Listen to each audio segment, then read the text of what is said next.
listening to Opinions and Beer. And opinions and beer. Two guys and another guy. Will never happen again.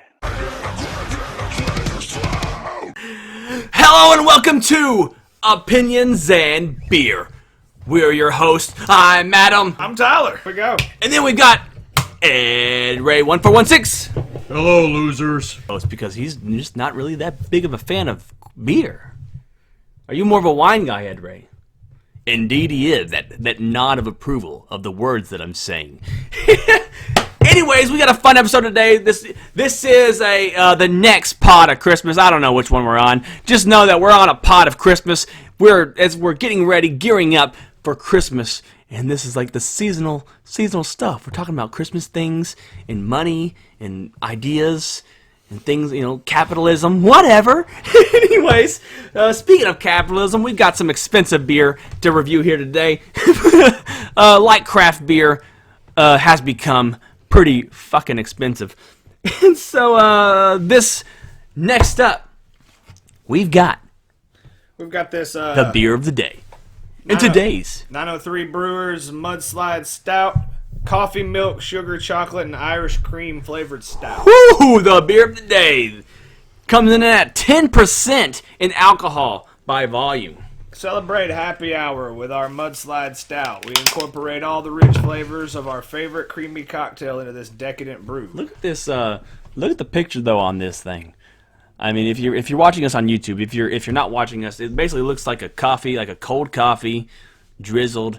It looks like what it says. It looks like a frappe from A McDonald's. frappe, a McDonald's frappe. So this got a drizzle of chocolate, a dash of coffee, and a hint of Irish cream. These Irish luscious cream. layers make a silky stout. Make this silky stout a delightful treat when you're in search of a liquid dessert. Now hold up. Now, what is the flavor of Irish cream? Yeah, what is Irish cream? I don't understand. There was a difference between cream and Irish cream. Yeah, what is the difference? I don't know. Alcohol volume. But I mean, there's obviously, you can go to the store and buy Irish cream. Is there like a specific? Oh my God, yours is foamy out the gate, busting it open. Ed Ray, what is the flavor of Irish cream? No. I mean, haven't you had Irish cream? There's like, there's Irish Carbide, or is it Bailey's? Like Bailey's Irish cream. Like, what is that flavor? I don't know. I'm not sure what they do to make that flavor. Molasses, maybe? Molasses? Some sort of... Anyways, so I guess we're looking for Irish cream, which I kind of know the flavor. I've had Irish cream before. Head on that one. Oh, yeah. Yours is better. Well, mine does have head retention, but it's less than because I had to share my drizzles with the Ed Ray.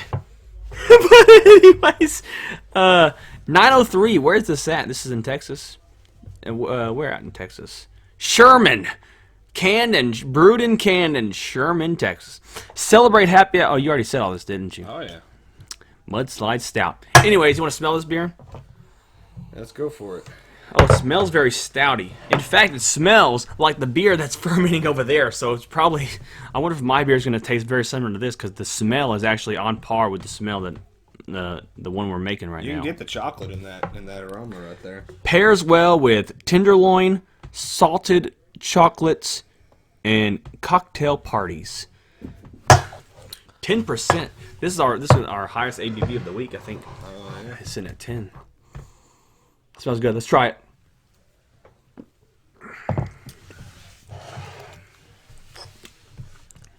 No, I don't know what Irish cream tastes like because this tastes like coffee. Silky coffee. Silky coffee. I'm definitely getting the chocolate. No, there it is. It's like a chocolate. Yeah, it tastes more like a chocolate. Like if you were to take a shot, okay, and you get that burn. Yeah, I get it. But there's no burn. It's just like it's just you take a drink of this beer and then you exhale chocolate. I'm not really getting much of the. Well, I mean it does like the milk, sugar, cream. It's kind of there, but mostly you get strong. Okay, if you were to say if you're like milk chocolate and coffee, I taste that all day. Irish cream. I don't know what I guess whatever exactly. Irish cream is supposed to taste like. Fuck this? I have no idea what Irish cream is supposed to taste like. I've had Bailey's before, but that has chocolate in it, so I mean. Yeah, yeah. So Bailey's has chocolate in it? Yeah, like Bailey's is similar to like a Kahlua, I'm sure. It's got like chocolate and cream and like liquor stuff. It's like a chocolate liqueur. Do you think Irish cream is a cop-out flavor profile, and that they maybe the chocolate mixed with the cream makes Irish cream, but they just added Irish cream as like chocolate flavored liqueur is the flavor of Irish cream. It's just like alcohol flavored chocolate, and then you call it it's Irish cream. They love their so it's their like alcohol we flavor. put chocolate, coffee, and Irish cream, which is maybe that's redundant. As I've learned, everything I've had that supposedly tastes of Irish cream has chocolate and coffee in it. So I mean, I'll say this though, I like the color. Oh yeah, I like the color. I like the way it sits in the glass. It's not for being 10% alcohol. It doesn't like have like that nasty afterbite like an 8%, like a bud or a cheap. Oh yeah, like you know what I mean. Like it has that harsh like. Like it doesn't have. This doesn't have any of that. It's just got like a smooth drink to it. Ed Ray, what are your thoughts on this Mudslide Stout? Oh, it tastes like a combo of coffee and chocolate. Indeed, it does. Oh my God, 903 Brewers. It's pretty good. We don't they don't really release that many different beers, but so far this is pretty solid. I mean, it's definitely like. What did it say that it paired good with? Yeah, tenderloin. Pairs good with tenderloin. Okay, no. With cherry sauce. Yeah, okay. I was about to call them and you out on that. I was about to be like, it comes paired with a tenderloin. Like, I'm sorry, but no, man. But now that it says tenderloin with cherry sauce, yeah. Have you ever had a tenderloin with cherry sauce? I've had many different steaks in life, and I've had steaks with caramel, like caramelized onion drizzles. I've had steaks with like a balsamic, like vinaigrettes. Yeah, balsamic vinegar. All sorts of different restaurants and places I've been to where they cook their steaks differently. So I have had a steak or a tenderloin with like a sweet sauce on it. Okay. So I'm assuming you had like cherry. If I had cherry in my mouth from taking a bite of meat, cherry, chocolate, and coffee. Yeah, all goes good together. There we are. That's gonna taste good.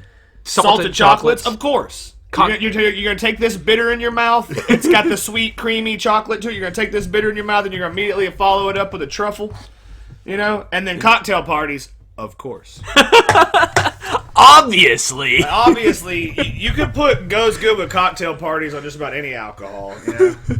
Anyways, do you want to sip on this while we do the episode? Or you want to give the review now? Well, it's up to you. Do you have a definite rating on it yet, or I'm gonna give this beer. I'm gonna take one more.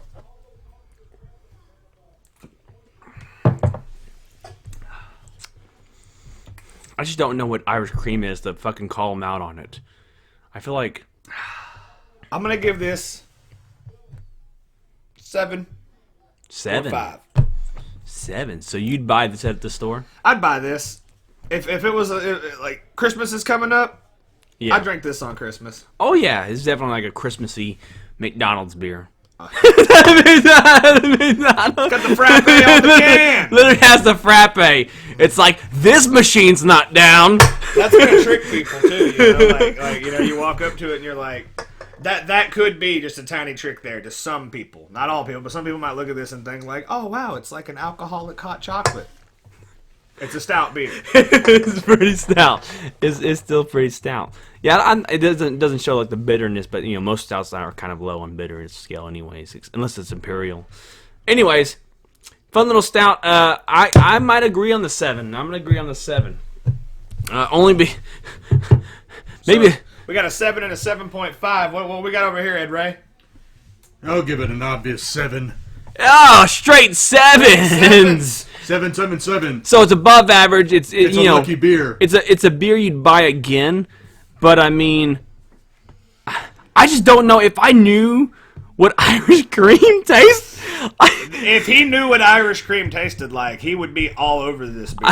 I would just be like, it's my new favorite beer. I know exactly what Irish cream tastes like. So I'm just like, did they nail what they're saying? Like, am I being kerfuckled? Am I being like swindled? Is this a sales pitch? Is Irish cream a sales pitch to me? Well, like, I feel like Irish anything, though, is kind of a messed up sales pitch. Is because, like, like my grandpa was one of those guys, you wake up, you pour yourself a cup of black coffee, he'd pull out the whiskey, I'm going to Irish that, You're just like, okay, so I'm guessing that Irish flavor means alcohol, but Irish cream, don't know. Oh, this is good. I'm giving it an 8. I'm bumping it up to an 8. Oh, 787. 787. Yeah, it's pretty good. That's your final number. 903 Breweries for the Mudslide Stout. 787. 787, baby. All right. Now it's time for the topics of the day. We got a list here. That's definitely the list stuff is definitely a gimmicky thing we do here on the 12 Pods of Christmas, 12 Stouts of Christmas. We are looking at the worst Christmas movies. Like worst ranked? The worst ranked Christmas movies according to Rotten Tomatoes. Oh, these guys know movies, right? They put the Hurt Locker above Lawrence of Arabia. These guys know movies. So this is the worst Christmas movies according to Rotten Tomatoes. Making a list of horrible holiday films is easier said than done. Most of it has a soft spot. Anyways, starting off at the bottom of the list. I don't know how many are on this list, but let's start at the bottom of this list. We're at 1997's Home Alone 3 kicks off the bottom of this list. That movie's garbage. Is it garbage? That movie's absolute trash. That movie. Okay, here's our first debate. They replaced Macaulay Culkin with That's your only argument! They replaced That's your only argument why it's trash! That isn't my only argument why it's trash. That's your only argument why it's trash! They replaced Macaulay Culkin. The entire storyline is like some pseudo James Bond criminals trying. Look, dude, the original. Yes! It's not a Christmas story about a kid staying home alone for Christmas, which all kids want to do. Like, it's like a thing, like, if you could be alone on Christmas, you wake up, all the presents are there, none of your family's there, but you get to have free range over everything. That's like a childhood dream. This kid takes down secret agents in this movie. Exactly! 2 bumbling criminals are walking guys like, hey, we're gonna call ourselves the Wet Bandits. Okay. You got Joe Pesci being all Joe Pesci walking up like, yeah, the doorknob's hot. But then, like, the third movie, the RC car. Have you ever been hit by an RC car and knocked out? No, I haven't. Are they hit by it, or they trip on it? It's a weapon of mass destruction when it's in like his hands. But and he didn't even MacGyver that much. There is some good MacGyver in it. He didn't MacGyver that much in the third movie. The fake pool was a good one. Okay, nothing compared to the marbles that lead to the paint can, that lead to the nails, that lead to the spider. Now, however, Rue Goldberg death machine set up by a 9-year-old. So here's the controversial take. I put Home Alone 3 above Home Alone 2. Home Alone 2's got Tim Curry in it. That's all you got! That's it! Don't make that face! Oh, okay, Home Alone 3's got who in it? Home Alone 3's got what in it? At least with Home Alone 2, you can be like, oh, you remember the scene where Tim Curry's all like, well, is that credit card really your credit card? He's all like, oh, it's my mom's credit card. I click on Home Alone 3 before 2. Home Alone 3 even has the worst presidential cameo in it, With the Donald Trump thing? That's 2! Yeah, hey, where's the bathroom? That's 2. And he's, 2. That's what I'm saying, my bad. But yeah, Home Alone 2 even has like that cameo in it where he's like, yeah, it's right down the hall. But like, Home Alone 2 just has so much atmosphere and fucking vibe to it. You're walking around New York at Christmas time, you get to see all the lights all over the buildings. Home Alone 3 takes place in a snowy suburb with secret agents trying to... It's trash. It's like man. terrorists. It's trash, dude. The Russian terrorists. He beats the Russian terrorists. He has chicken pox, and he gives them chicken pox at the end. Because they've never had chicken pox in their life, clearly. That's how that works, right? That's how that works. Well, from Russia. Russia may not have a chicken pox outbreak. Oh, yeah. Russian children never get chicken pox. Exactly. It's a fucking black. All right, so we got that trash on the list. That's the bottom of the list. So that's actually... It only gets worse as it goes up. No, right? yeah, exactly. So that's at the bottom of the list. I watched like halfway through the list. There's going to be a movie on here that I'm like, that's a great Next up, Christmas movie. Unaccompanied Minors. Has that got that That has like a bunch of... Zombieland dude in it? Yes. I think they were stuck at an airport. Are they stuck at an airport? It's like a bunch of like miners stuck at an airport. It has the Zombieland kid, has the fat kid from Bad Santa is in it. It has a... Nothing? Yeah, it deserves to be right there on this list. Yeah, whatever. Okay. In a Christmas movie. A cross between The Terminal and Home Alone and The Breakfast Club. But any... Wait, so there's a guy at one scene who's all like, fuck you, no, fuck you, you know? Well, no, kind of. But, not, yeah? but it was like a PG. Oh, yeah, because you can't do The Breakfast Club not being there. Anyways, next up, Noel. Have you ever seen... With Paul Walker, has anyone seen Noel with Paul Walker? We're just going through the list. Edward, have you seen Noel with Paul Walker? I wasn't even aware that movie existed. The second feature film directed by Broxborn. Oh, god damn it. Noel takes place on Christmas Eve in New York, where a lonely, divorced publisher needs a Christmas miracle to improve the health of her alien mother? Ailing mother. Ailing, yeah. An ensemble featuring That sounds like that sounds like a Christmas movie right there. That sounds like something you get the whole family to sit around and we watch this person who has a dying mother at Christmas, you know. What's the next one? Okay. Next one is Four Christmases, featuring Vince Vaughn and Reese Witherspoon. I like this one. This movie came after Vince Vaughn's tap out. After he was just like, oh yeah, I'm Vince Vaughn, I'm banging your mom in every movie that he's in. Like he used to be a good actor. Like for all you kids out there who don't remember, Vince Vaughn used to be an actor. I still love Vince Vaughn. And he used to act in real movies, but then after what was it, The Wedding Crashers and all like now he can just come on screen and be like, oh, I'm Vince Vaughn, I can just do the same thing over and over. I liked him in the Google movie. He was in the Google movie. Vince Vaughn. Oh, he just did that. He was a murderer recently. Did you watch that? Did his character bang somebody's mom? No. He's trying to bang children though. Oh. But it was. No. It was basically it was the Friday the Third. It was like the Friday movies, but like murder theme. You know how they're like remaking Disney movies with murder themes. So it's him. He's a serial killer, and he switched bodies with this teenage girl. And so I've seen the trailer for that. Okay. It just seems like Vince Vaughn's actually trying to act again in that one, though. Four Christmases has good actors in it. Like most movies, he's just Reese Witherspoon's not bad. He's like, look at me, I'm the more attractive, more charismatic version of everybody around me. I haven't really seen Reese Witherspoon in a lot of stuff recently. Have you? Not really. No. Four Christmas. What's the old guy? The old guy from Secondhand Lions is in it. What's his name? The old guy, Robert Duvall, or Robert Duvall. He's Michael in Caine. it. Robert Duvall's in it. Okay, well, Robert Duvall though, like that guy will be in anything. Oh. In his old age. But, you want him to play a goofy grandpa or something? He's got it. He'll bring his walker up on there. Anyways, Vince Vaughn's. Next up, I'll Be Home for Christmas, the Jonathan Taylor Thomas movie. Whoa! Whoa! This is ranked lower. Y'all put that lower than Noel and Home Alone 3? Like, this is an actual Christmas movie. Yeah, it's about a douchebag, but he learns his lesson before the movie's over. It's very Christmassy. He learns his lesson to not be a douchebag. He runs with Santa Clauses. Yeah, he runs with Santa Clauses. He gets put into a car with a bunch of old ladies. This is like Jonathan Taylor. This is his best movie. This is his fucking best movie. This is his hype movie before he just disappeared and became a farmer or the whatever his child actor ass is doing now. This was one of his best movies.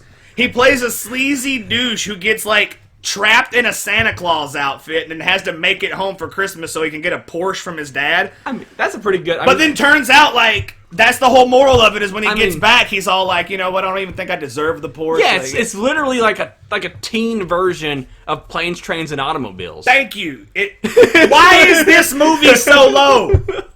This is an actual Christmas movie. Ed Ray, your thoughts on this list so far? I've either never seen it or I found it boring. You've never seen I'll Be Home for Christmas? Dude, one of my favorite parts of that movie is whenever like the dude thinks he hits him. The dude driving the van, and Yes. he's like running down the road, and then all of a sudden you see the Santa Claus hat pop up on the mirror, and he's like, "Oh, I done run over Santa Claus." You need a ride? I'll give you a ride. Yeah, like that guy was great. That movie's great. You people are wrong. It's lower than. It's Wait, lower. who wrote this article? Looper. Looper? But they were just taking. You're taking The ratings of from Rotten Rotten Tomatoes. You guys need to make your own opinions, Looper, because Rotten Tomatoes, they don't know what they're talking about. Oh man, 90s teen heartthrob. I'll be home for Christmas. Tells a tale of Jake, an Damn 18-year-old right, Team Heartthrob. attempting to travel from California to New York All the way across the country to get a too. Porsche, 1957 Porsche. From his dad. Tells his dad I can't make That's it. a good movie. Tells his dad I can't make it for Christmas. His It's dad's like, oh. it ends with him like on a fucking sleigh ride. He has a takes his sleigh. girlfriend out on a one-horse open sleigh. And then he waits for like the timer to go by and like I'll earn it elsewhere. You know, I'll earn it Yeah, later. I don't want you to just give me a free Porsche, Dad. I'm a man. Yeah. You know? Next up, Santa Claus conquers the Martians. Have you ever seen Santa Claus? I've only ever seen it in the Mystery Science Theater 3000 version. Oh, really? They made one? Oh, yeah, but that movie's gold. Okay? That movie's right up there with Prince of Space. Don't even put it in the rank of Christmas movies. That's just like one of the greatest movies Santa of all time. Claus conquers the Martians. Santa Claus whips some Martian ass in that movie God. because Martians, they try to fuck around and fuck with Christmas. Yeah, I've never seen this, but I do want to see now the... Oh, yeah.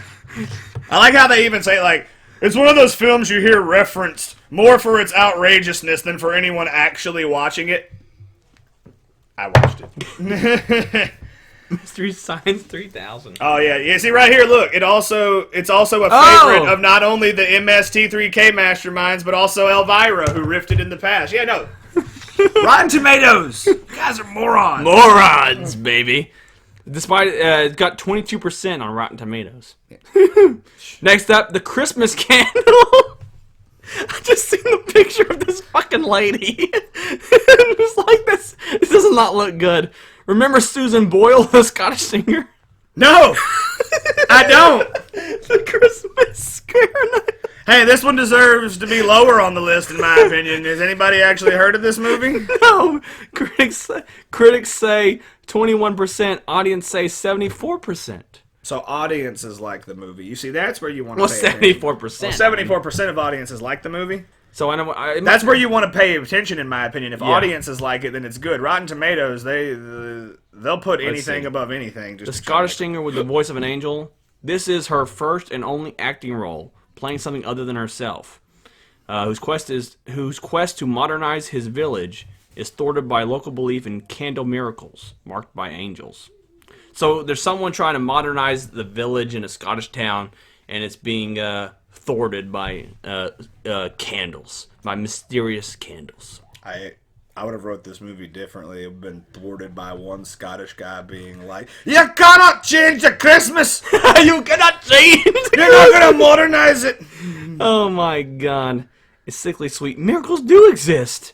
So that's the You know, just like... that's a very Christmassy theme. Miracles do exist type of thing, but you know, Scottish and Irish they're very Catholic, aren't they? So I mean they're Catholic and Protestant, a lot of them. Oh, okay, see, so I mean, there's an old joke, you know, it's like a guy goes to Ireland on vacation to revisit his heritage, walks into a bar, and the first thing the man behind the bar asks him, are you Catholic or are you Protestant? And the guy says, no, I'm an atheist. And the guy behind the bar says, no, are you a Catholic atheist or are you a Protestant atheist? are you a Catholic atheist or a Protestant? You're one or the other. Next up, Fred Claus. Featuring another Vince Vaughn movie. You got Vince Vaughn getting the hate. Wait a minute, this is the Paul Giamatti. And then, what's his name? Who's canceled now, I guess. But, who hates Santa? This guy hates Santa. What's his real name? A film based entirely around the notion that everyone, even Santa, has a relative who causes drama during the holidays. Fred Claus tells of jolly old Saint Nick, Paul Giamatti's estranged brother Fred Claus, Vince Vaughn, fed up with living in his goody two-shoes brother's shadow. Fred has done everything in his power to counteract Santa's good deeds by working as a repo agent. The pair reunite as Santa bails Fred out of jail.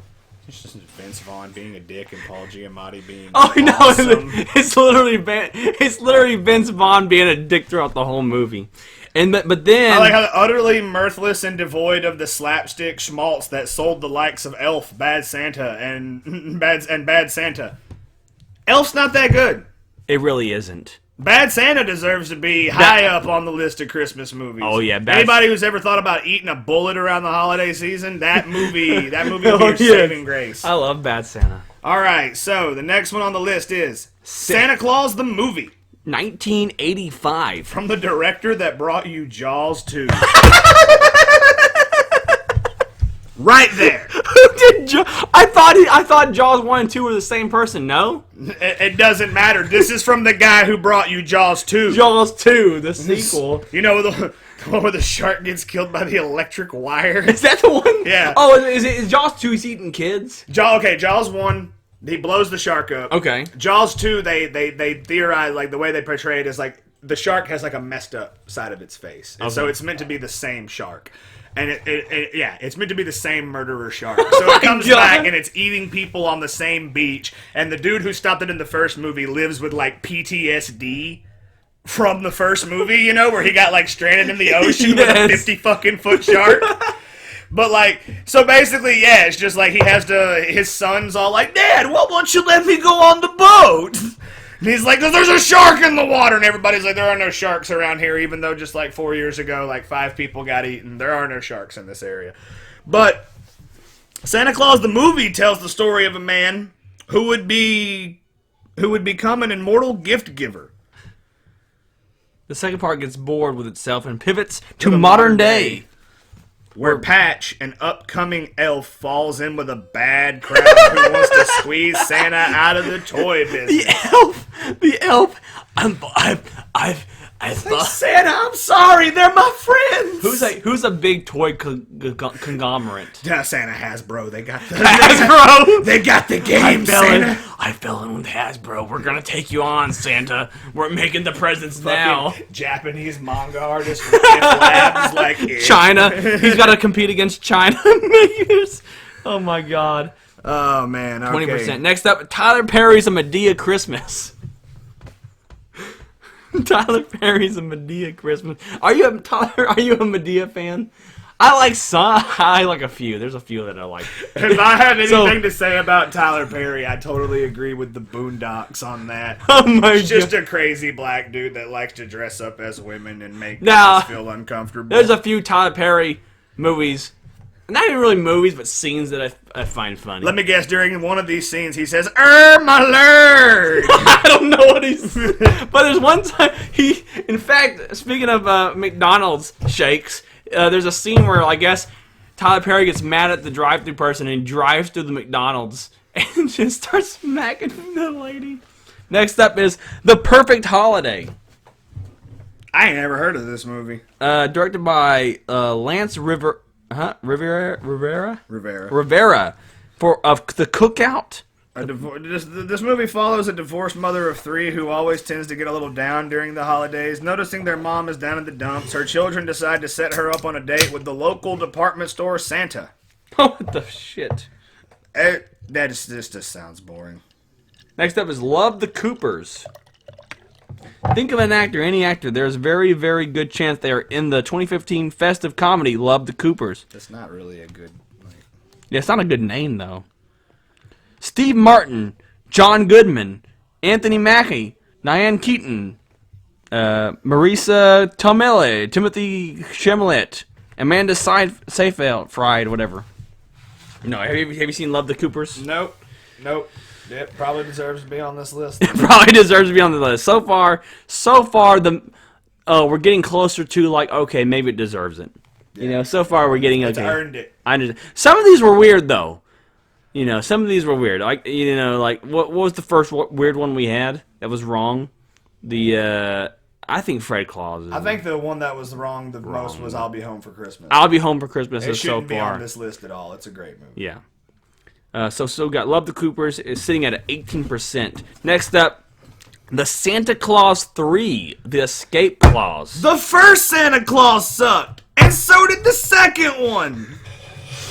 It's Home Improvement with Santa Claus. You didn't like it, Owen? Oh, it's funny. He did the ho ho ho. You do think Tim Allen does the same character in every movie? Tim Allen, yeah, Tim Allen is always Tim Taylor the Tool Man. That's all he ever is in every. Ho ho ho. He says ho ho ho. Ho ho. He literally. Is that how he got the job? Did he do? He probably was just talking to an executive, one day, and the guy was like, "Yeah, we're trying to film this movie where a guy becomes Santa Claus," and Tim Allen was like, "Oh, a guy becomes Santa Claus," and they were like, "You, Oh my god, you're gonna be Santa Claus." Ed Ray, your thoughts on the Santa Claus franchise and the Santa Claus 3? Okay. The first one wasn't too bad. I didn't really care much for the second. I never watched the third. Yeah, the third one had what's his name in it? Martin Short. Yeah, Yeah, Martin Short was Jack Frost, an old Jack Frost. Martin Short. And it was also Peter Boyle's last role before he died. Oh wow. Yeah, Santa Claus 3 sucked. It's sucked. just like Second one wasn't bad. You know what? The biggest problem with the second one was actually like the side plot of the robot Santa, and like how they dealt with it was very like it was very straight to DVD like when they dealt with the fucking robot Santa. But other than that, the first one is kind of boring. The first one's slightly boring. the first one may be boring, but I will say this: for as much shit as I've given all three movies, Yeah. the first one is still a Christmas movie. Like the theme of it is, like what the bull crap that gets thrown around Yeah. at Christmas: peace on earth, goodwill towards men. It's better to give than it is to receive. That's the first movie, but then the second and third movie are just like Tim Allen, right? I do like the creativeness, the creativity of the Santa Claus. How the clause is like a literally contract clause. literally a contract clause. I really, for some reason, that really gets me off. No, but I really do like that for some reason. It's like there's another clause. What's the other in the second movie? There's another clause. It's the Mrs. Claus. You have to have a Mrs. Yeah, Claus. you have to have a Mrs. Claus. You have to get married, or you can't be Santa. Oh yeah, and the dude who brought that up, that little elf dude. Yeah. I loved his smarmy ass in the first movie, and I can agree in the second movie, his smarmy ass was great. The guy who's like, the list. He's got a list. He's checking. Hey, he's famous now, isn't he? He might be. Yeah, isn't he like? No, I'm getting actors mixed up. He was in Tag though. He was in Tag. I get the Tag actor and the guy that's in Star Wars mixed up. Anyways, moving on. Jingle All the Way? You people are monsters at Rotten Tomato. You people are monsters. This is a Christmas movie for the ages. Jingle All the Way? They just fucking Walmart is now selling goddamn Turbo Man. He's a Turbo Man. He can turbonize Walmart is selling Turbo Man. That's how much of a fucking classic Jingle All the Way is. This movie has not just great Christmas morals, but it also has Sinbad in one of the more tolerable roles that he's ever been in as the mailman. Yeah. Like, one of my favorite parts is when he's talking about, like, how you buy a kid a Christmas present, it's made from the cheap plastic, and you break it, and you just want to grab somebody, and you just want to choke him. He starts grabbing the lady and shaking her, and she starts freaking out, and then he lets her go, and he's like, oh, you shouldn't wear fur. You shouldn't wear fur. He's like, Kristen, there's a bomb. And It's a bomb. Tom Arnold in that movie. Tom Arnold just being like, oh, I think your wife's in the shower. You want me to go give her the phone? And he's like, no! Oh, these cookies your wife made are really good. You put that cookie down! You put that cookie down. Like, this movie's classic. Yo, what the fuck? The only bad thing about Jingle All the Way is the kid. That's the Anakin? only... Okay, look, have you seen... Anybody who's seen the movie, I know you guys... His bedroom has a mural. Meaning a painting, has a mural of all of the Avengers. And like Superman and Batman. He's got a 2-story, he's got a bunk bed, he's got every toy known to man, and he tells his dad, like, you're a failure if you don't get me this Turbo Man toy.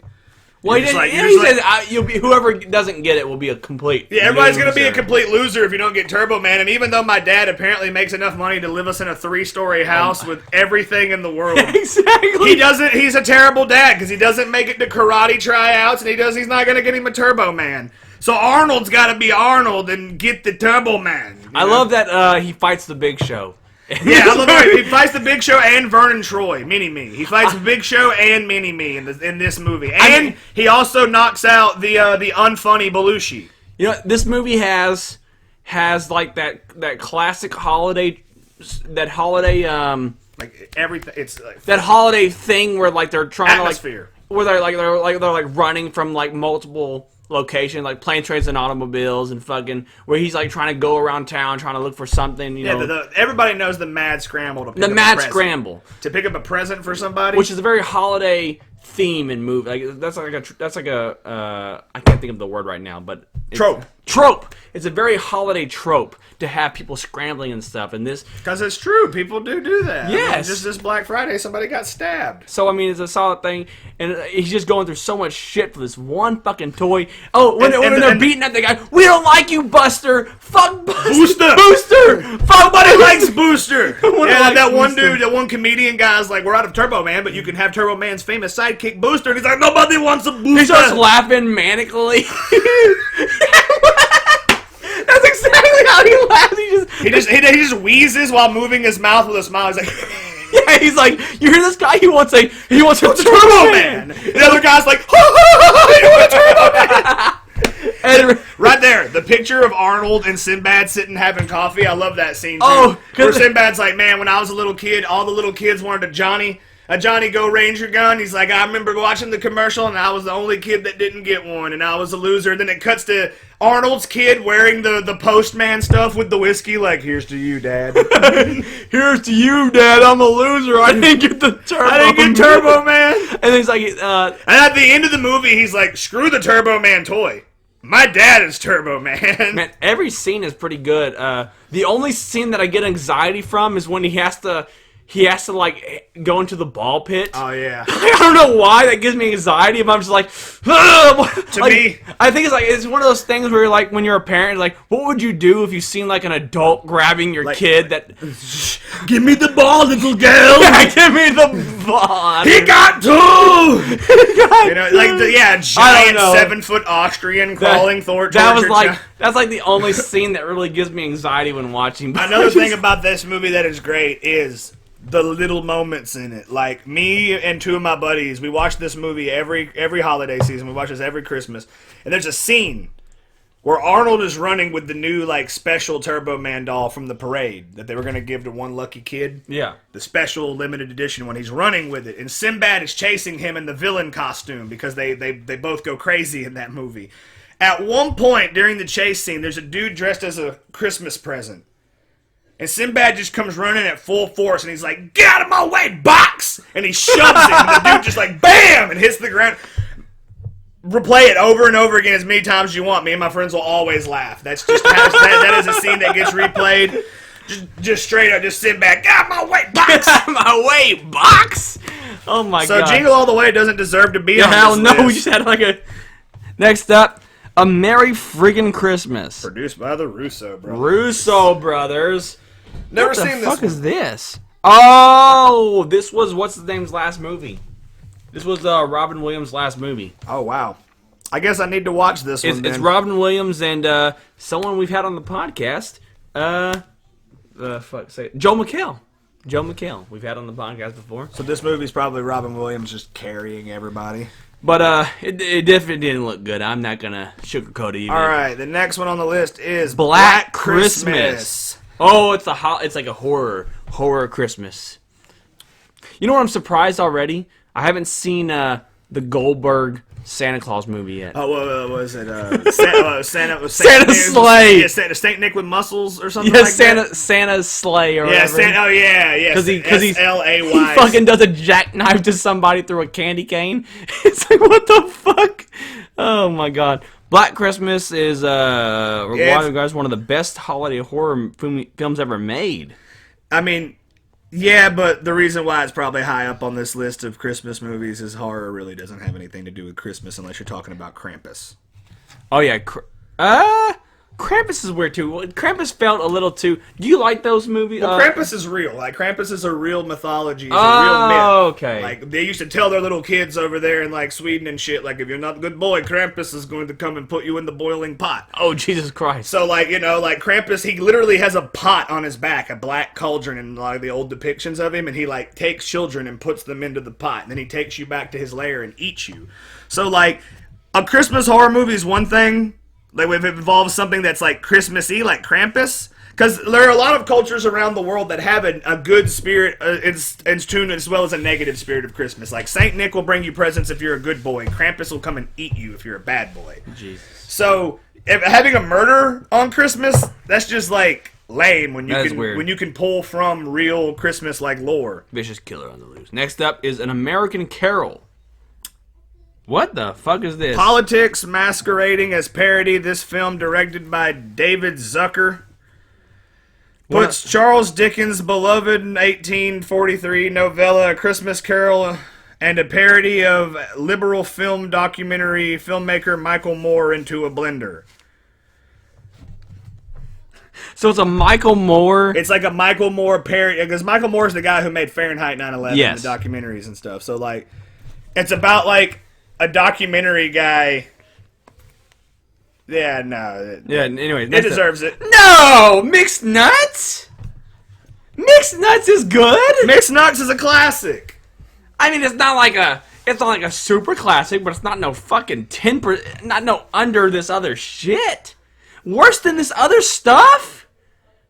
Yeah, it says right here, this Steve Martin-led ensemble makes you wish you had a nuts allergy. I mean, literally, Adam Sandler does a fucking musical jingle in the movie.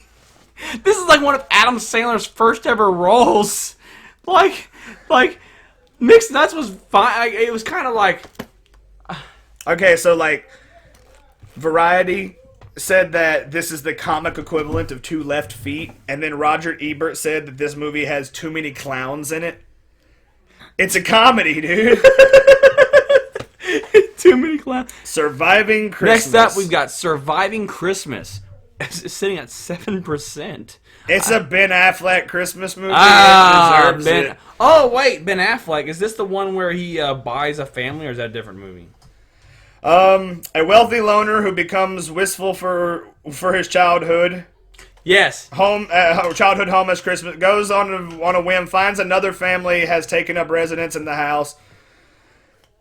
He pays the owners to pretend to be his parents.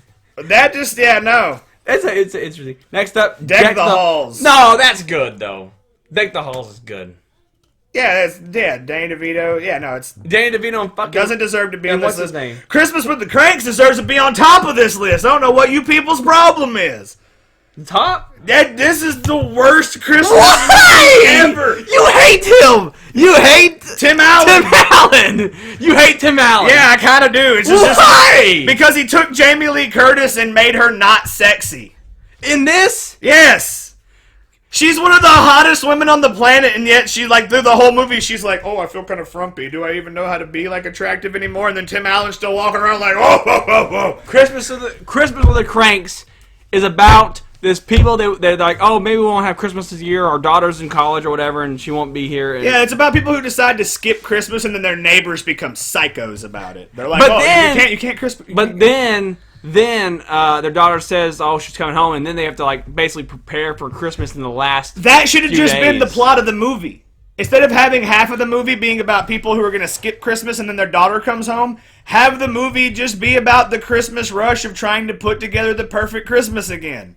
People, like, that's still a thing. Like, if you fail at putting together Christmas, you feel like an ass. It's not a horrible movie. It's not this low. The Nutcracker in 3D.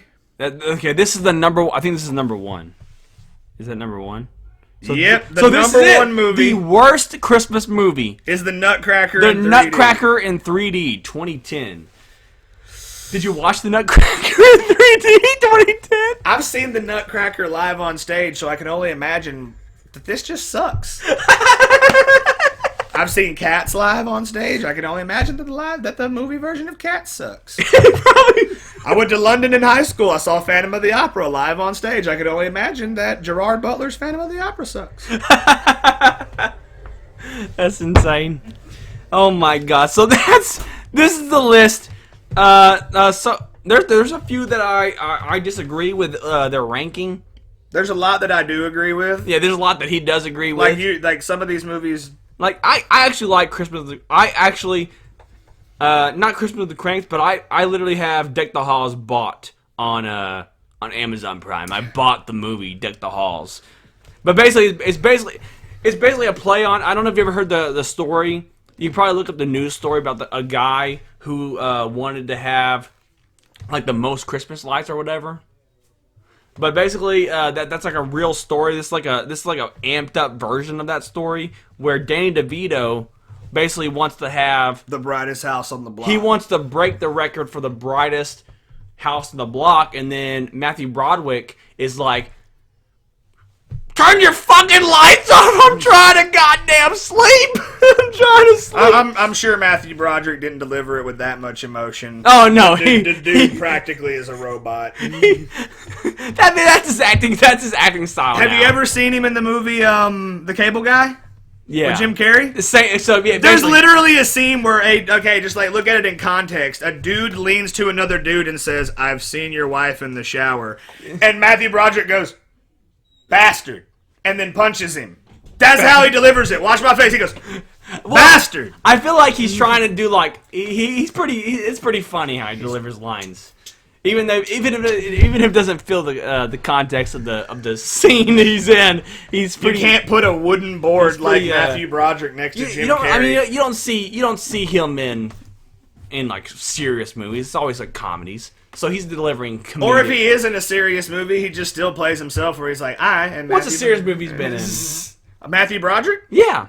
Hold up, let me think. Exactly. He ain't got you don't have nothing. He's literally been playing the Ferris Bueller monologue. Godzilla. The horrible 1990s. He's fighting Godzilla! He's fighting Godzilla! He's running around talking about worms and He's a worm guy! and gamma radiation and stuff. He's a worm guy! At one point, he watches Godzilla eat fish and is impressed by it. The worst Godzilla movie ever. Matthew Broderick just roboting it up through the whole film. They had to bring in the Russian dude, or the dude who played Leon the Professional. They had to bring him into the movie. I think he's French in real life, but I think they had to bring him in the movie for it to be good. The dude who's like, yeah, he was weird. I mean, literally, they said this coffee was French roast, and he's like, no cream. I like the raptor scene. I mean, the mini Godzilla scene. The raptors? The mini... The Velociraptors from Jurassic Park? Yeah. I like the Velociraptor scene in the... That's what I call it. I used to call it the Velociraptor scene. Oh, when the raptors show up in Godzilla. But it's the baby Godzillas. But a horrible movie. No, it's not horrible. You know, in Japan, that Godzilla gets eaten, gets killed by the real it doesn't even Godzilla. get to get called Godzilla. They Yeah, took no. the god off of it. That's just Zilla. Yeah. Zilly is what they actually want to refer to it. It's Zilly. And it gets totally its shit stomped by Godzilla. Because that wasn't Godzilla. That movie's terrible. Ed Ray, your thoughts on the Christmas movies we talked about. Which ones are you surprised that you hear? Which ones do you like? What's your favorite Christmas movies? Okay, well, I would put Jingle All the Way as part of my top 5 favorite Christmas movies. Then there would be The Christmas Story, Home Alone 2, Home Alone 1, and the number 1 of all time, It's a Wonderful Life. A Wonderful Life, number 1. Christmas thing for him. We talked a lot about movies today. Talked about the worst ranked movies. Some of them surprised us. Some of them only surprised me. Some of them only surprised him. Some of them he agreed with. My God, maybe you should get a goddamn job at Rotten Tomatoes, Tyler. Yeah, they should hire me. I think I know movies better than they do. Well, that's just your opinion, and that's fine. And beer. Because all we have here are opinions and beer. We are a million and billion.